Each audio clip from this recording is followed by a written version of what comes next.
If you're looking to start out the new year with some new machines, go to finewoodworking.com/sweeps to enter to win a full workshop from Grizzly Industrial. Welcome to Shop Talk Live, Fine Woodworking's bi-weekly podcast. I'm your host, Tom McKenna, and with me this week are Mike Pekovich. Hey, guys. And Matt Kenny. Hello. Behind the camera over there are Ben Strano and Jeff Rose. Hi, guys. Hey, guys. Hi. Hey. It's cold out. Let's get right to some questions, get right to the woodworking.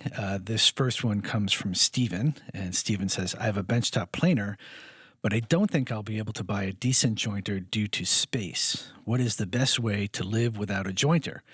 Should I get a number 7 jointer plane or some kind of jig from my planer? I'm mostly interested in building furniture for around the house and or small gifts for the family and friends. Plus, I have recently found the joy of hand tools for woodworking.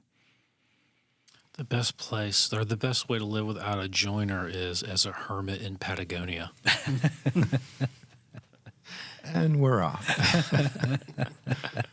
I think both of those solutions are probably necessary. You know, some way to take an unflat board to support it and a way to run it through your planer to get one side flat. A number 7, I don't know if you have to have a number 7, but if you're looking for an excuse to buy one, go for it. At least a number 5, I would say. Yeah. Same thing, if you sort of want to rough out one surface of a board flat enough to get some bearing surfaces to go through the planer, that's fine. Certainly, if you want to edge joint something flat, a longer plane is good. The other thing you can do is, if you have a really waney board, you could either screw it down or somehow attach it to a wider, say, piece of plywood to run through your table saw, you know, just to get that first edge straight. There's a lot of workarounds, and I think once you sort of figure them out and get into that routine, it's not going to feel like that much of a hardship. No, it's really not. If you know, table saw cut is pretty straight. Even if you cut it, you know, I've ripped on the bandsaw and that edge is pretty clean, and it doesn't take too long to get it nice and square. But I think the biggest issue is the face planing. Yeah.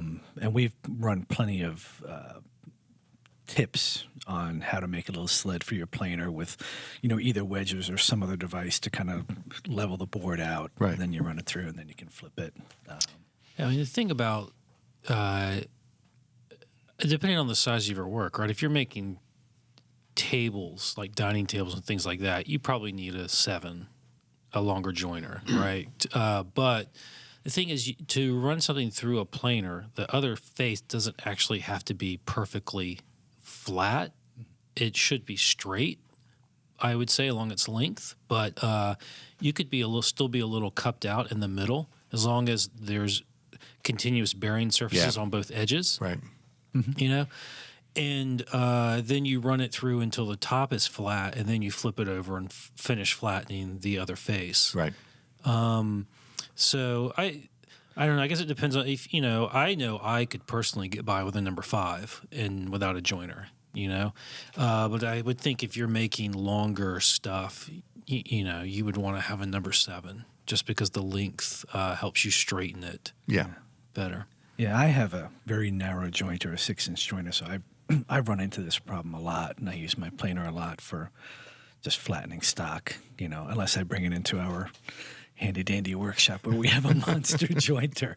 But, if you're, and especially, I think another option, maybe if you're, for Steven, if he's building stuff for friends and family, if he has to build a table, maybe he can have the lumberyard, you know, flatten it for him, or, you know, work out some arrangement like that. Yeah. They'll do it. I'd keep an eye on them while they were doing it, though. I would trust lumberyard to... A hardwood dealer, I would trust. Like go through like a wide belt sander to sand like a glued up panel. I don't know if I trust any lumberyard to actually do any joining. A lot of times they do this thing where it's a machine that sort of joins and planes at the same time. Right.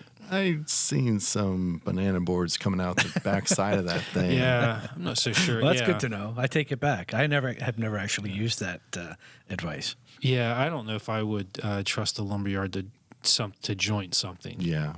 You know, I trust them to make two sides parallel to one another. Yes. But I'm not so sure it would be straight and flat. Yeah. Well, then you just don't buy those boards. That's my next advice was if you don't have a joiner, when you go to buy lumber, be very picky Sure. and get the flattest, uncupped, straightest boards you can. Yeah. To minimize how much work you have to do. Make it as easy as you can on yourself. Yeah. And then you have these like wildly mismatched boards, and your final piece is like, yeah, but man, those were the straightest boards. Yeah. All right. Well, let's get to question number 2. This one comes from Damien. And Damien says, I have a fishtail chisel that serves me pretty well for the all-important task of cleaning out the tight corners on my half-blind dovetails. Would a set of skew chisels offer an advantage over the fishtail style?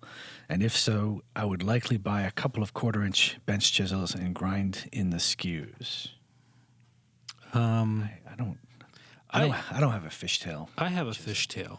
And here's what I like about a fishtail over a skew chisel.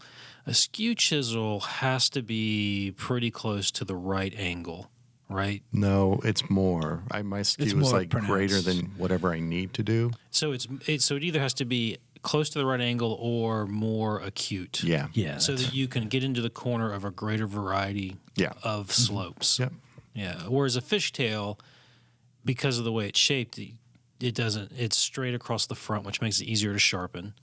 And it can get into corners, the 'Cause tiniest it's little corners. really acute on the Right. sides. Yeah. Yeah. Does yours have the really skinny sort of shank to it? Because that's the one thing I've seen about, because I have like the pair of chisels ground to a skew, and I like beat on those things. And I don't think the fishtail chisels I've seen, I wouldn't hit them with a mallet. I would just use them by hand. Yeah, mine has a very thin neck, Uh-huh.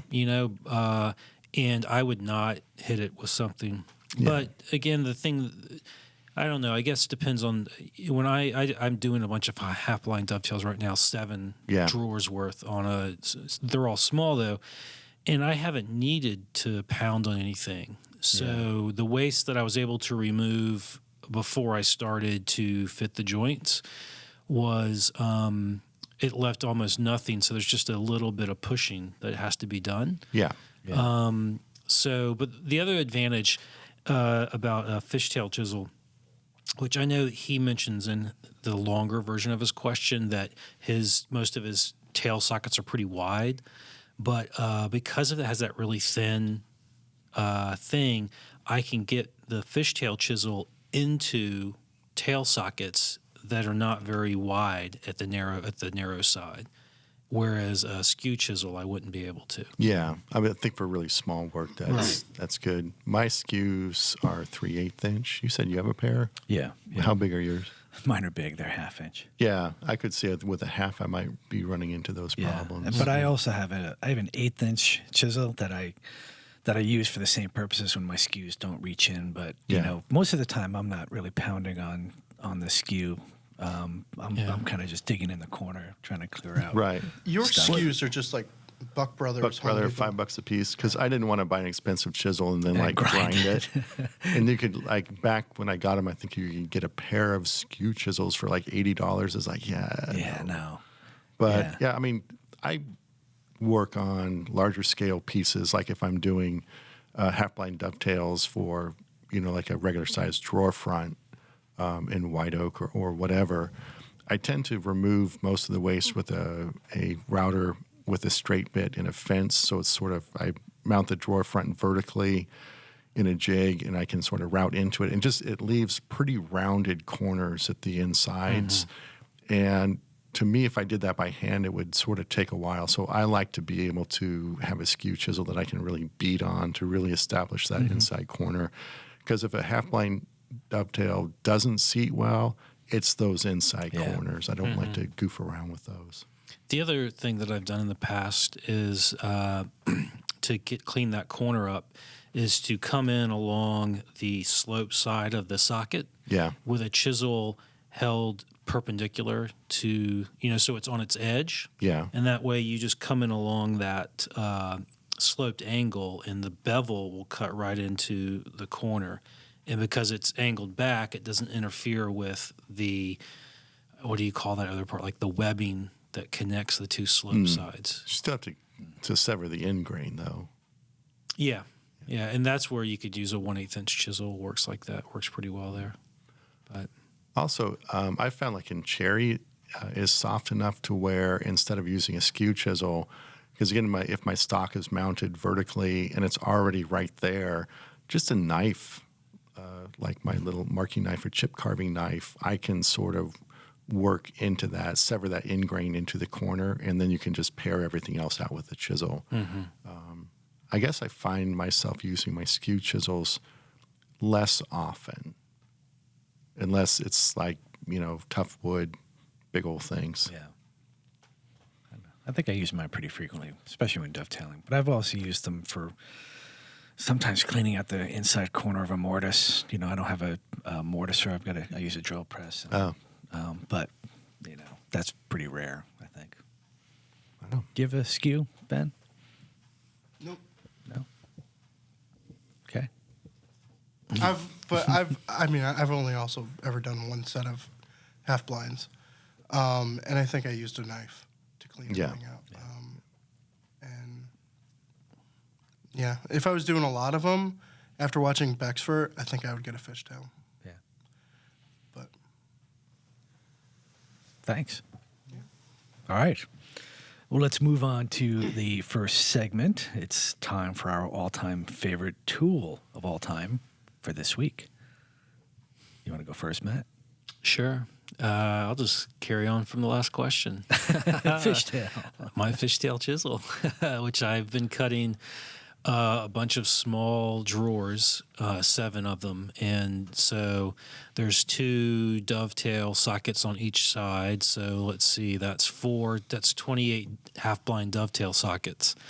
And they're small. The drawers are 1 3/8 inches tall. So the half-blind dovetail the fishtail chisel that I recently purchased from a friend has been saving grace. Kelly talked you into buying that? I didn't have to talk me into it. So what's a good size? Like if someone was looking to buy 1 or 2, what would you recommend? I think the one that I have is a 3/8, which... Is that the Lee Nielsen? Yeah, which works really well for the scale of stuff that I build. They have a larger size, which I can't remember what it is. 5/8, I think. I think it's 5/8, which I guess would be a good size for standard cabinet drawers, like a chest of drawers. It would be good for that. So I do like it in that it enables me to get into really tight corners on small dovetails. Half-blind dovetails. I hate cutting half-blind dovetails. It's just a pain in the neck. But this has made it easier, a lot easier. Cool. So. I don't know if there's any other sort of Western-style chisels you can buy as a fishtail, but I know you can get Japanese chisels in that profile as well. Yep, the Japanese have fishtail-style chisels, yeah. Cool. How about you, Mike? I'm going to go with something I've said before. Just because I was in the city recently at the Metropolitan Museum of Art, which I love to hang out in. I used to love to hang out in the American wing with the furniture and the glass cases so you can go around and look behind and underneath everything.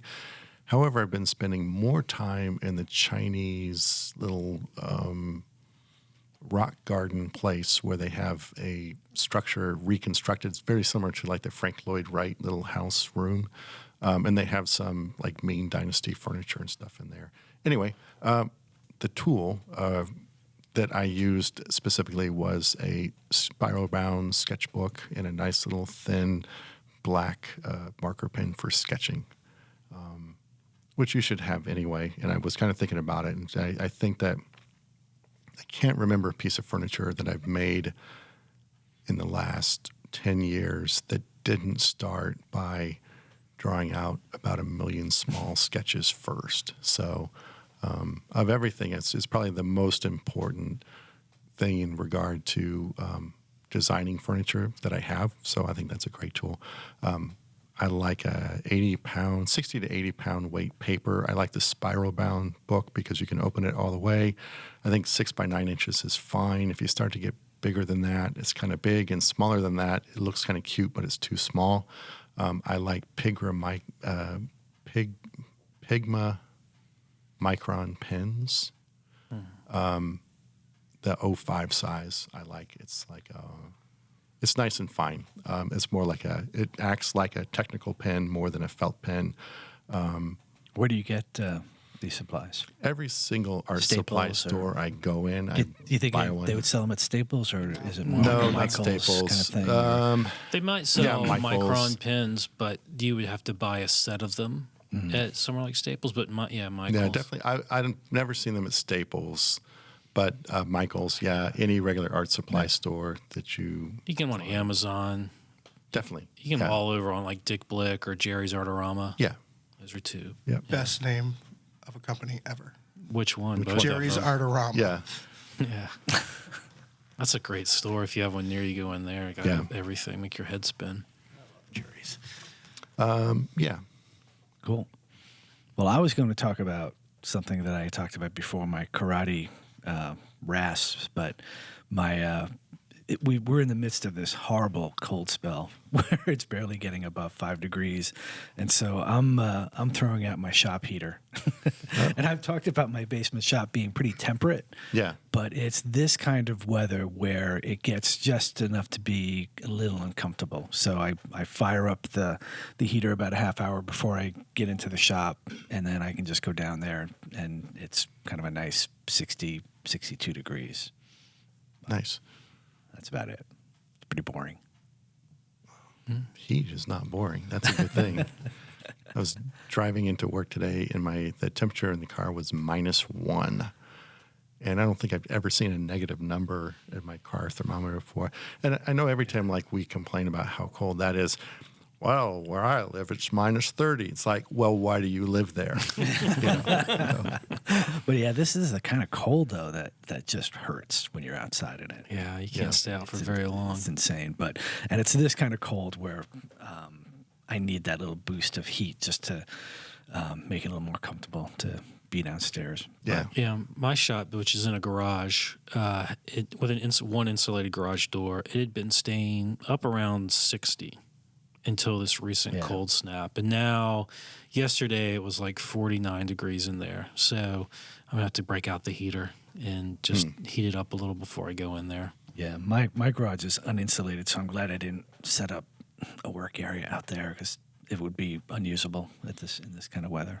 It's crazy. My shop is insulated, and I have a propane-fired heater. So the temperature, whatever it normally is inside, is what it is now, which is nice. Yeah. But I know my tank is probably going down quicker than it normally does. And in the past, it was always, I would call up on an as-needed basis, so I'd have to go out and watch it. When I got down to a certain level, I'd have to call them and arrange a scheduled delivery. And they recently sort of said, well, why don't you just go on automatic delivery? It's like, yeah, that's cool, because now I don't even care. It's like, yeah, you guys have your little... Until the bill comes. Well, that's what I'm saying. That's down the road, and I'll squawk then. But now it's just it's like, hey, their job, they keep track of, what do they call it, the heat index, where based on the temperature, they know how much heating oil or propane people are using, and they'll just sort of arrange dates. Anyway, I don't care at the moment. No. So, well, if I were building a dream shop in the Northeast, I would certainly, I think, look at the radiant floor option. Yeah. I was recently at a shop where the author has radiant floor, and it's like a dream. It's so comfortable, and there's no noise. It's just really kind of nice. But anyway, you got to start that from scratch. Well, let's move on to questions. It's question number 3 comes from Anthony. And Anthony says, I'm currently making bar stools that will have a curved inside edge on the legs and want to create a full bullnose on that edge. The material is 3/4 inches thick, and I want to use my 3/8 inch bearing guided router bit. Clearly, the first pass is no problem. However, the second has no edge to run on. Honestly, I was having a hard time figuring out what he was... I know exactly what he's talking about, and I have a solution. There's a couple Tom, solutions. you've but yeah. obviously never ignored this problem and just gone right on with that 3/8 inch and gone, oh no. Whoops. Yeah. What do you have, Matt? Go ahead. So this question made me think about how I have cut grooves for drawer bottoms in the back of curved drawer fronts, because that's the same kind of thing. It's a convex face, and you need to cut into it. And the problem he's having is that after he makes the first route to bullnose one side of it, the bearing surface for the bearing is gone. Yeah. So what he needs is a fence, and the fence, for a convex surface would be easy, but for a concave surface, right, which is what he's talking about, is a little trickier. So, and that made me think of these routing the concave side of a drawer front. So what I came up with is a fence on my router table that we have some pictures of here, that has a very tight radius, and then it fits down over the bit, whatever bit. Here I'm using, this is a slot cutting bit because I was making drawer bottom grooves. But you could also just notch the front of that fence for your bullnose bit, and then you just, like any other fence, you would just line up the outside face of the fence with your bearing, and then you're able to route along that apex there and just route the bullnose. He'd be able to route the bullnose.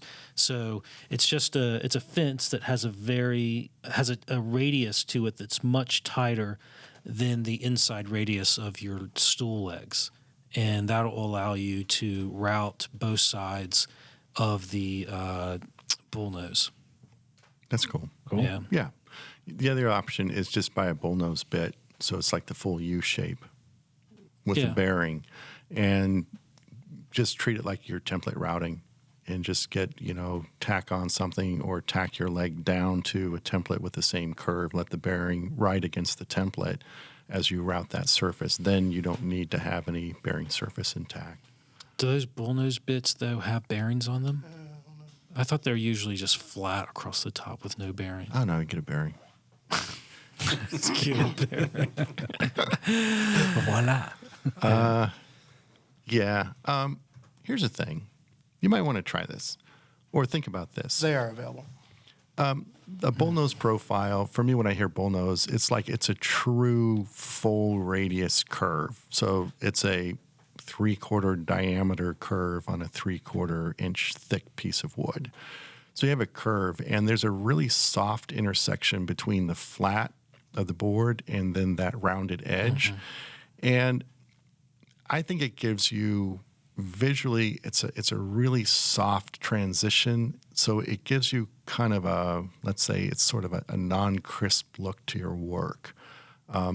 Whenever I do any sort of rounded edge profile, and I do it quite a bit, either symmetrical or asymmetric, I like to have sort of a hard intersection between the curve and the flat, and it creates a really nice shadow line. So it gives you a crisp look to a piece, even though you have a rounded edge. So what I would normally do if I had a 3/4 inch thick piece, I wouldn't use a 3/8 inch radius bit or bullnose. I would go oversized with the radius so that where the curve meets the flat, you have sort of a hard edge there. Try it and see how that looks. I have a feeling you might like that look a little bit better. I certainly do. Go oversized or undersized with it? Oversized. So have a 1/2 inch radius bit to do a 3/4 inch thick piece. So you would have a flat on one side. No. So you basically, it's the radius of the curve is larger than the thickness of the stock. So you have a curve that sort of meets at a point. It's like larger than, it's not like a full true half round. It's So not a going portion a of that. half Yeah. inch deep. So a larger radius, shallower. Yeah, right. I like that. Refer to that as an eris curve. Eris meaning where the curved section meets the flat. And try to keep that like really crisp and sharp, and I think you might like that. Cool. All right. Well, let's move on to question number 4. We're just blowing through these. This one comes from Jim. And Jim says, I'm building a chest lid from quarter sawn sapele. The outer 9 inches of the lid are a darker shade than the rest. Are there any methods to even out the color of the panel? I saw the difference when gluing it up, but I thought that after planing and sanding, they would even out. Sapele.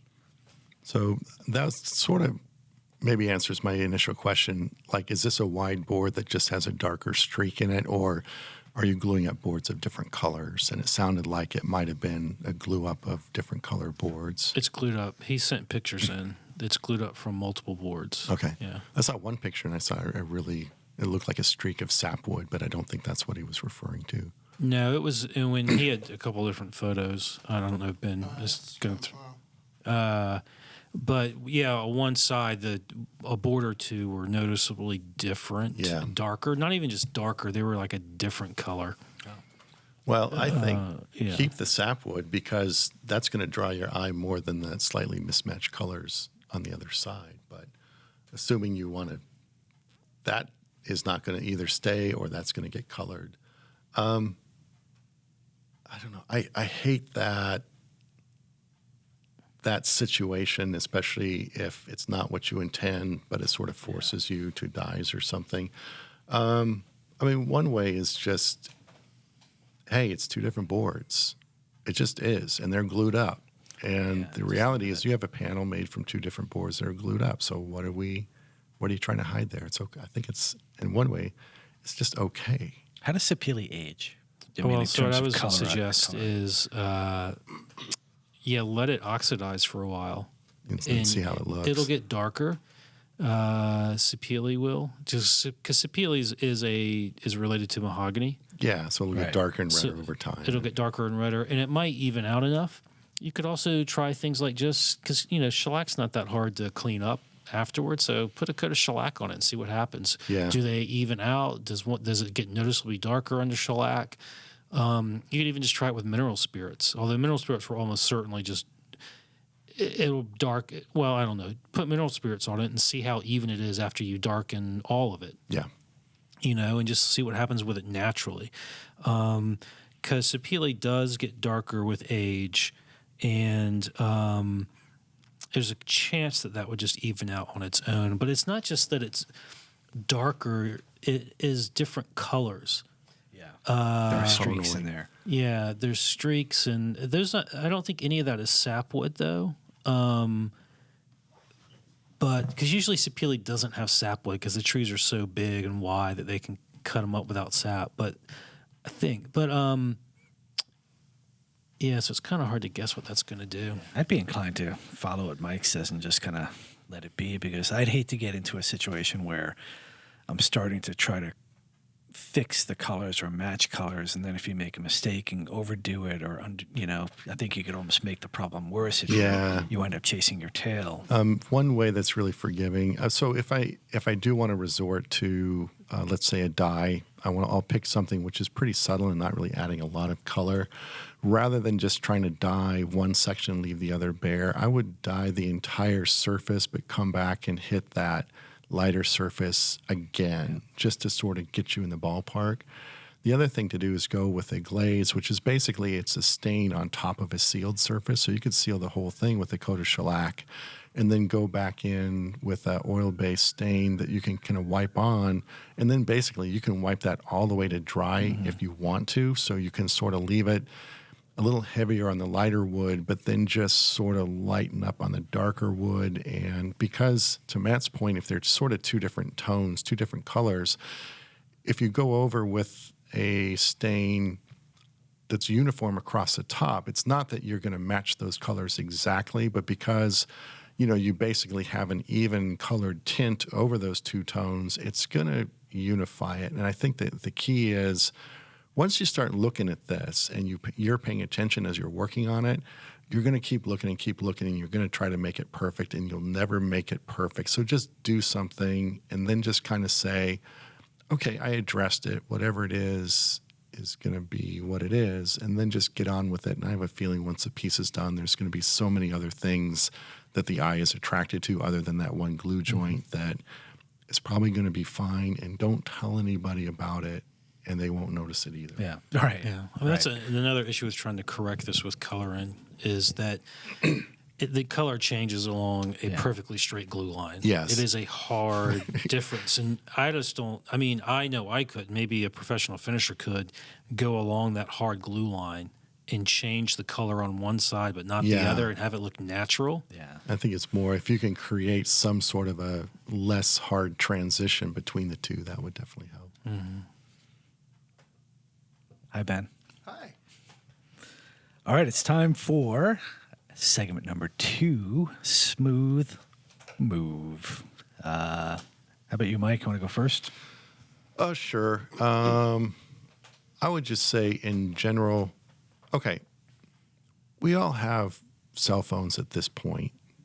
Let's just say everyone does. And everyone, even if it's like an old style cell phone, you have a camera on it. So my smooth move is I tend to try to document my builds as I go along. And sometimes I fall in the habit if I have a nice digital camera and like, well, if the lighting isn't right or if there's no natural light and I have to use fluorescent, I don't want to take a picture of that because that's going to be a bad picture. It's like, now the point is for the most part, it's just to document my processes, especially if it's like an interesting solution to a challenge I don't normally face. And during the process, it's like, oh, I'll remember what I did because this is such a smart solution and cool way to do it. And then it's just like a year later and I'm faced with the same thing. It's like, yeah, no, I have no idea how I did that. So the smooth move is just not stopping to take a really quick picture, even if it's down and dirty with a phone, to document what you're up to, what processes, the jig you used, or the solution you came up with. I think it's a really important thing for all of us to be doing. And when I fail to do that, it always seems to come back and bite me at some point. So just to be more diligent about that. And especially, you know, if it's your phone, it's literally like, 5 seconds to pop that up and hit that and then just keep on moving. So there you go. Boom. I've got 2 related ones with 2 interesting solutions, I Your think. kids? I hope not. No, not my kids. So I've been making this box for a client, and it's 3 boxes stacked on top of each other, and each one of them has drawers in it, right? So initially, the initial design was that the bottom just had 1 drawer. And I know I've spoken about this before on the podcast, that when you start to make things that are about 1/4 inch thick, or maybe 5/16, like a box, and you want to put a drawer in it, and just 1 drawer, it starts to, even after you glue it up, everything's flat and perfect. They will begin to pinch inwards in the middle. Yeah. So you end up with this drawer pocket that is curved down on the top and curved up on the bottom, and it's kind of impossible. Yes. So that happened with this, and I know that happens, and I should have changed the design, but it was a box that she had purchased, a copy of a box that she had already purchased, and the previous one was fine because it was made with much more stable wood. Mm-hmm. This stuff just it really cupped or sagged really badly. So I kind of just didn't move on with the drawers. And then so one day I just said, well, I don't know if I can say what I said, but I said, blanket. And all I needed was the 2 sides because those had a grain match going up the sides of all 3 boxes and over the top. So the top and the bottom of this lower box didn't matter to me. So I just went to the bandsaw and cut them off. Cut through both of them at the same time, and that left me my sides. Took a hand plane and planed away the remaining parts of the old miter joint to get back to the original side. And then I just made a new top and a bottom, and this time I cut dado for a divider in the center. So to make it 2 drawers, because that divider will keep everything flat. Right. So that was my smooth move, and the solution is, and this is broadly something I've gotten more and more willing to do, is just to say, F it, and chuck it or cut it open. Yes. Or whatever, and just go back and start over again. Yeah, because you start to try to fit a drawer to that little wonky box. Yeah, it's not going to work. I hate that when it's like fits perfectly and then it gets about a third of the way in and that's that It doesn't go any sticks. further. And it's like, it ain't the drawer. There's that. There's something Yeah, But if you have to curve get a going on spoke there. shave out to fit your drawer front, it's a problem. So then I got, I was back to the point where it's time to cut dovetails. And so there's 7 drawers to cut dovetails for. And I'm cutting all of these things. And normally what I do is I cut my groove for the drawer bottom before I do anything else. But I didn't do that this time. This time I was like, and I'm going to do it. I know people do it the other way where they cut their dovetails and then they go back and cut the groove. And I'm like, all right, I'm going to do that. I'm going to try that. And I ended up miscutting some of the dovetails at the back of a drawer. And I'm not going to go into the detail how, but I ended up cutting what should have been at the bottom edge of the drawer at the top edge of the drawer. Right. And so it was all screwed up. But fortunately, the solution, which is something I do pretty much all the time now, is when I was making drawer sides, I made like 2 or 3 or 4 extra drawer sides. So all I had to do was just chuck it and just cut the tails again because it was already, everything was the right length, it was the right height, it was the right thickness, everything. So I didn't have to go back completely and start over again. I had a few extra parts, which are good not only for something like that, but also if you're doing setups, for joinery or something, it allows you to test it on something that isn't the final piece. Cool. Before you start to do it. Just cut off the dovetails on the back corner and you have a shorter drawer. No, if you have 7 drawers and one of them is like a 1/2 inch shorter or whatever, then Put a the little rest of stop at the back there. As long as it stops in the same place. Yeah, Hidden compartment. Not going to do it. And then just Sorry. pull it out and say, I want you to notice that this drawer is just a little short. This is the custom one. This is Because there needs to be an imperfection in everything I make. That's really important, but I don't want it to show. But I made this intentionally shorter. yeah. No.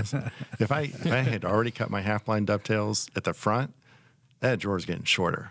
But yeah, no, I had not because I was only still cutting the tails. Yeah, I was only cutting the tails at that point. So, but also here's the thing though. I mean, the way I cut my tails, I was able to go back and recut the tails, and they were exactly the same as all the other tails. So it wasn't, with a hand cut dovetail, yeah, that would be a problem. But the way you do it the With way the table saw, yeah. I did it at the bandsaw, but Oh, it's okay. easily able to reset the bandsaw for all of those cuts and have it turn out exactly the same. Right. Cool. Cool. Well, mine is an almost smooth move based on a lesson I learned years ago.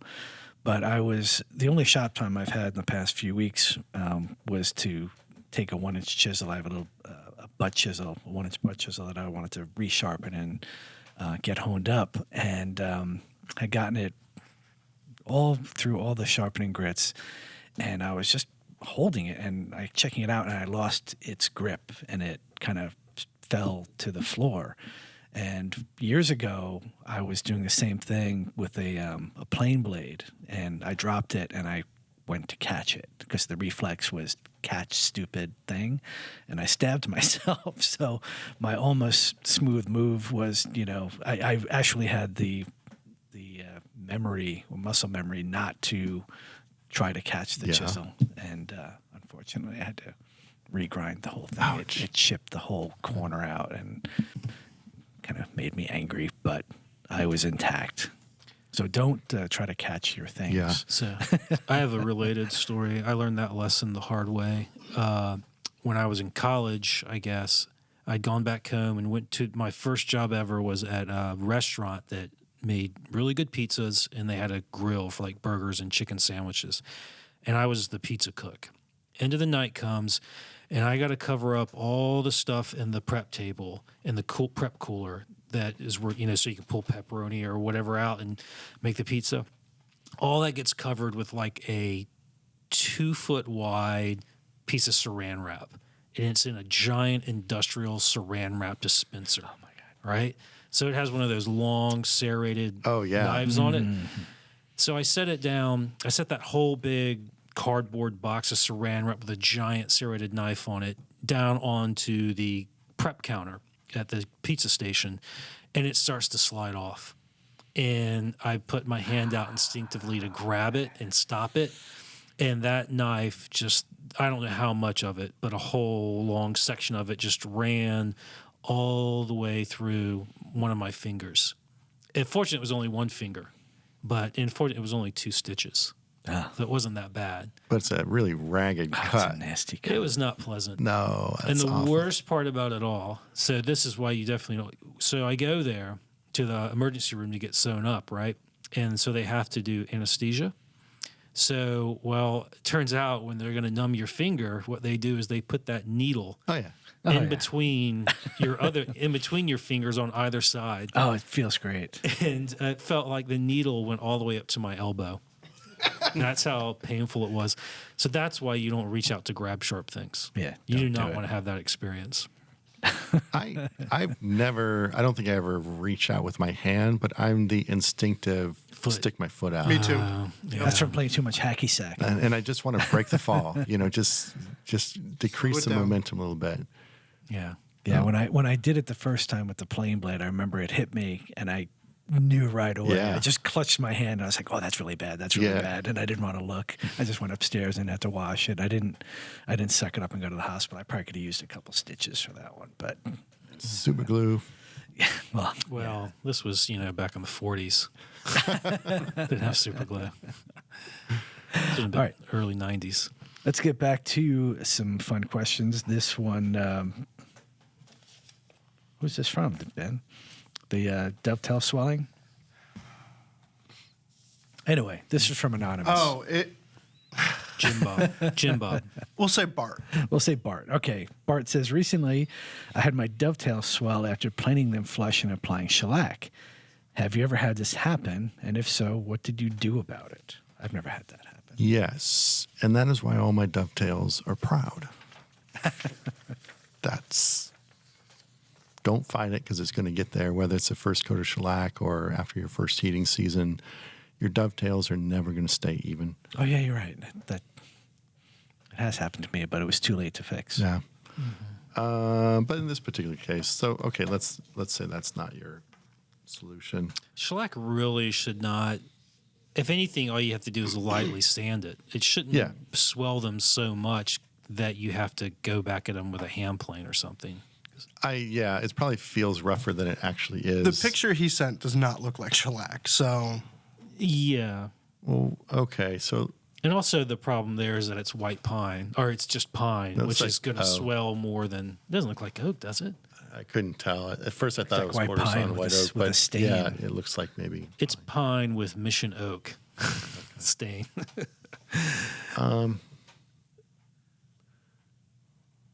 Yeah. Well, see, so if that's a water-based, That's a wood thing. if that's a water-based stain, it's definitely going to swell the grain, Oh, yeah. and it'll definitely swell the end grain more. Yeah, I guess, if you want to try to pre-raise the grain by wetting everything first and sanding it, especially if you're applying a stain on top of something and you can't cut through the stain once you're done. So I'd say pre-raise the grain and sand it, and then if you stain it and that happens, I'm not sure I would have done what was done in the photo, which was really sand through one corner. Yeah. That's rough. I think those were just practice dovetails, though, weren't they? it looked like it. Yeah. Yeah, but Okay. you wouldn't want to do that regardless. Yeah, and stop staining stuff. There's the podcast title. Stop staining stuff, Ben. Yeah. All right. Well, before we wrap this thing up, I just wanted to let folks know about our latest sweepstakes. If you're looking to start out the new year with some new machines, go to findwoodworking.com/sweeps to enter to win a full workshop from Grizzly Industrial. It's like, I think, $5,000 worth of shop machines. That's pretty sweet. Wow. Bandsaw, jointer, planer, dust collector. I mean, and then all the big guys. So there's the answer to that guy's question earlier is just win a sweepstakes. I mean, how hard is it? Come on. Boom. All right, that's it for this episode of Shop Talk Live. Please spread the word about Shop Talk Live to your woodworking friends and neighbors.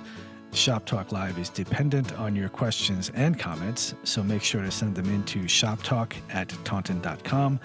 If you're watching on YouTube, please click that thumbs up button. Finally, you can keep up with Fine Woodworking on Instagram and on Facebook, and look for all of us on Instagram as well. Thanks for listening, and have fun in the shop.